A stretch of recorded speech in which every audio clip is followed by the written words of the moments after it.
The state of Tennessee has lifted the deadline on a $5 million grant earmarked for renovations of the old Ashe Street Courthouse. However, Johnson City and Washington County, Tennessee officials are eager, they say, and excited to see these renovations get finished. News Channel 11's Nick Dugan shows us how this project is progressing.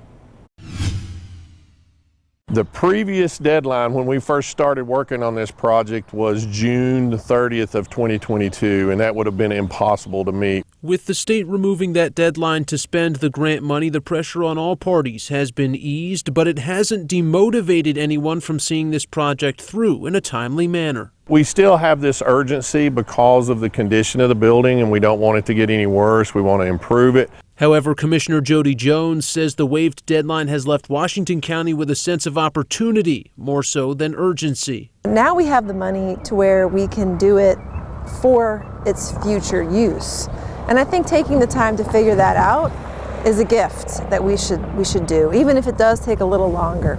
There are some requirements and ideas attached to the building once it's up and running. It'll be open to the public. It'll also be used for economic driver or business incubators. And Jones believes it's time to ramp up the finer point discussions about future use. That's what we need to start really getting into now. Certainly some substantial decisions still to be made about the old courthouse, but that's what's driving the excitement of those involved. It's so important. This is kind of one of the few opportunities on this whole developing corridor where the public, really has some interest and has some say. Everybody's excited about getting this building renovated, keeping it as is in the city of Johnson City with the historic significance of this building. Trivett says there's always a chance for a delay in shipping or materials, but that the full renovation could be complete by either January or February of 2023.